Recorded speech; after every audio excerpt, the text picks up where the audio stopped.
Fala galera, nessa aula de hoje a gente vai trabalhar com movimento, né? Inicialmente a gente vai trabalhar movimento sem se preocupar com o que está provocando esse movimento e logo em seguida a gente vai trabalhar com o movimento, continua trabalhando com o movimento, mas agora tratando do agente causador desse movimento, o que vai provocar esse movimento. Então nessa primeira parte, para que a gente possa definir movimento, a gente precisa trabalhar com alguns conceitos. O primeiro conceito que a gente precisa deixar claro aqui é o conceito de referencial. O que seria um referencial? O conceito de referencial do nosso dia a dia, a gente sabe que esse referencial, ele é um ponto de referência. Então, para nós aqui, o referencial vai ser o ponto a partir do qual eu vou observar o movimento acontecendo. Nessa animação que está sendo apresentada aí, eu posso estabelecer como meu referencial essa árvore, por exemplo. Então, o meu ponto de referência, a partir do qual eu vou analisar se esse ônibus está em repouso ou em movimento, vai ser a árvore. A árvore é o meu ponto de referência, a árvore é o meu referencial. Partindo desse conceito de referencial, a gente precisa estabelecer mais dois conceitos, que são os conceitos de movimento e de repouso. Quando é que eu digo que um corpo está em movimento e quando é que eu digo que um corpo está em repouso?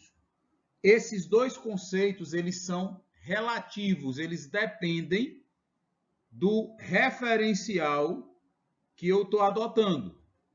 Então, o mesmo corpo pode estar em repouso ou em movimento, dependendo do meu referencial. Como é que a gente vai classificar movimento ou repouso? Essa classificação acontece se eu observo a distância do corpo até o meu referencial. Nesse nosso exemplo, nessa nossa animação, se o meu referencial é a árvore e o corpo que eu vou analisar é o ônibus que está passando aí, então eu posso observar que esse corpo está em movimento em relação a esse referencial, porque a distância do corpo, no nosso caso o ônibus, até o referencial, ela está mudando com o tempo. Na medida que o tempo vai passando, a distância do corpo ao referencial muda, então esse corpo está em movimento. Se eu, ao invés de pegar o ônibus, observar uma pessoa que vai estar aqui parada, esperando o ônibus passar para atravessar a rua, essa pessoa, em relação a esse meu referencial, ela vai estar em repouso. Porque se a distância do corpo até o referencial ela muda, como é o caso do ônibus, eu digo que ele está em movimento. Se essa distância do corpo até o referencial não muda, então eu digo que ele está em repouso. Nesse caso, essa pessoa que está aguardando o ônibus passar para atravessar a rua, essa pessoa vai estar em repouso, enquanto que o ônibus está em movimento em relação a esse referencial que a gente adotou aqui. Sabendo disso, a gente vai para um conceito, já que a gente está falando agora, a gente sabe o que é quando um corpo vai estar em movimento, então a gente pode estabelecer o que seria esse conceito, que é o conceito de velocidade. Como é que a gente define uma velocidade? Essa velocidade aqui, que a gente vai trabalhar como sendo uma velocidade média, essa velocidade eu vou definir como sendo a distância que ele andou dividido pelo tempo que ele gastou. Quando a gente está passando nas ruas e observa uma placa, por exemplo, 60 km por hora. Isso aqui representa uma velocidade, porque 60 km por hora está querendo dizer que eu estou, se for o caso de percorrer uma distância de 60 km, com essa velocidade, eu vou gastar o tempo de 1 hora para andar esses 60 km. Então, sempre que eu tiver uma distância por um tempo, essa distância por um tempo vai me dar uma velocidade. Ok? Vamos fazer um exemplo aqui. Se eu tenho esse exemplo, e o nosso exemplo diz o seguinte: Ao passar pelo quilômetro 200 de uma rodovia, o motorista vê um anúncio com a inscrição: restaurante a 30 minutos. Considerando que o restaurante se encontra no quilômetro 260 dessa rodovia, determine a velocidade em quilômetros por hora prevista pelo anunciante para os carros que trafegam nesse trecho. Então, o que a gente tem? O camarada está saindo aí da posição 200, do quilômetro 200, e vai chegar até o quilômetro, né? Ele partiu do quilômetro 200, está chegando até o quilômetro 260. Então, aqui, 260. Do quilômetro 200 até o quilômetro 260, ele vai percorrer uma distância de quanto? Quanto é essa distância aqui que vai ser percorrida por esse carro? Se eu quero saber qual é essa distância que vai ser percorrida aqui, eu vou fazer 260 menos 200. Então, essa distância vai ser uma distância de 60 quilômetros. Então, eu sei que a distância que vai ser percorrida aqui nesse meu problema é uma distância de 60 quilômetros. Estou querendo saber qual é a velocidade. A gente sabe que para determinar a velocidade, eu vou precisar da distância que ele andou e vou dividir isso daí pelo tempo que ele gastou. Se eu sei que ele andou 60 quilômetros, se eu souber em quanto tempo ele andou esses 60 quilômetros, eu posso determinar quem é essa velocidade. Se a gente observa o nosso problema, ele diz bem aqui, ó, que o restaurante vai estar a 30 minutos desse quilômetro 200 até o quilômetro 260, ele vai gastar 30 minutos. Então, eu sei que o tempo que ele vai gastar é de 30 minutos. Só que eu quero a velocidade, a resposta aqui está sendo pedida em quilômetros por hora. E aqui eu tenho quilômetros, beleza. Aqui eu tenho o tempo em minutos. Então, eu tenho que passar esse tempo para a hora. Esse tempo para a hora seria meia hora. Então, se eu quero determinar essa velocidade, se eu quero calcular essa velocidade vai ser a distância que ele andou dividido pelo tempo que ele gastou. Se eu dividir 60 por 0,5, essa velocidade aí vai dar 120 km por hora.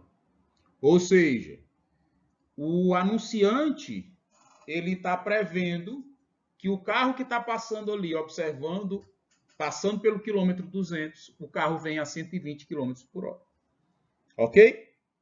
Então, essa primeira parte, a gente trabalhou o movimento sem se preocupar com o que é que estava provocando o movimento. E o que é que provoca o movimento de um corpo? O que é que vai provocar o movimento de um corpo? Força. E o que que a gente tem, o que que a gente conhece, o que é que trata desse estudo do movimento se preocupando com as causas, se preocupando com as forças? Esse tópico é o tópico que a gente vai chamar de leis de Newton. Então, o que é que diz essas leis de Newton? Essas leis de Newton, elas vão determinar como vai ser a interação desse corpo quando eu aplicar uma força. E essas leis, elas se dividem em três. A primeira delas é a lei da inércia. O que é que diz esse princípio da inércia? Diz que a tendência do corpo é permanecer como ele está. Então, vamos analisar aqui essa primeira situação. Se eu analiso esse primeiro exemplo aqui, eu estou observando o seguinte: o cara vem sem cinto dentro do carro e aí ele vai acontecer um acidente. Ele chocou com algum obstáculo aí na pista. O que é que está acontecendo? Percebam que o carro está vindo a 60 km por hora. No caso aqui, ele está falando em metros por hora. ele vem com essa velocidade. No momento em que o carro bate nesse obstáculo, o que é que diz esse princípio da inércia? Diz que a tendência do corpo é permanecer como ele está. Se ele está em movimento, a tendência dele é permanecer em movimento. O que é que está acontecendo? O carro está parando, mas o cara que está aqui sem cinto, a tendência dele é permanecer com essa mesma velocidade que o carro vinha. E o que é que eu tenho que fazer se eu não quiser ser arremessado? Eu tenho que fazer agir sobre esse corpo uma força. Por isso que a gente tem o cinto de segurança. Porque se não existir o cinto de segurança, por inércia, por essa primeira lei, a tendência do corpo é permanecer como ele está. Se ele está em movimento, a tendência do corpo é continuar em movimento. Nesse segundo exemplo, eu também tenho uma situação que vai tratar desse princípio, que é o princípio da inércia. Eu vou tirar esse corpo circular e o que é que vai acontecer com o prego? A tendência do corpo é permanecer como ele está. No primeiro caso, a tendência era ele permanecer em movimento porque ele já vinha em movimento. No segundo caso, a tendência é que ele permaneça em repouso, porque a força só está agindo nesse corpo do meio. Então, a tendência, por inércia, é que esse cara permaneça nessa posição. Por isso que ele consegue cair dentro dessa garrafinha. Ok? Partindo para a segunda lei, na segunda lei a gente tem o que a gente chama de princípio fundamental da dinâmica. O que é que diz esse princípio fundamental da dinâmica? Diz que quanto maior for a força que agir sobre um sistema, sobre um corpo, maior vai ser a aceleração que ele está desenvolvendo. Então, se eu observar aqui, quanto maior for a força que atuar na coleira do cachorrinho que está puxando esse rapaz aí, maior vai ser a aceleração que ele vai desenvolver. E tem uma relação, tem uma fórmula que trata disso, é que força é igual a massa vezes a aceleração. Então, isso daqui é o que a gente chama de segunda lei de Newton, ok? Que é esse princípio fundamental da dinâmica. Para fechar, a gente tem aí uma terceira lei de Newton. O que seria a terceira lei de Newton? Seria o princípio da ação e da reação.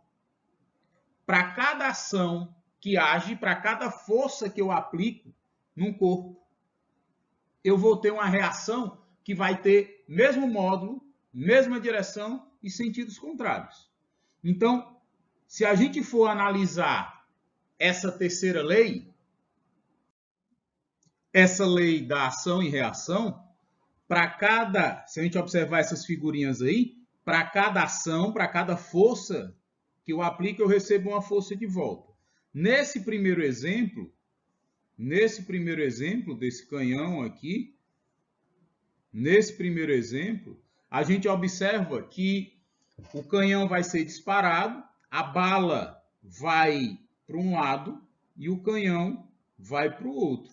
Por quê? Porque a ação está agindo numa direção e a reação está agindo em outra. A ação está agindo num sentido e a reação está agindo em outro. A ação está agindo na bala, a reação está agindo no canhão. Sempre aos pares. A mesma coisa eu vou ter nesse segundo exemplo aqui, ó.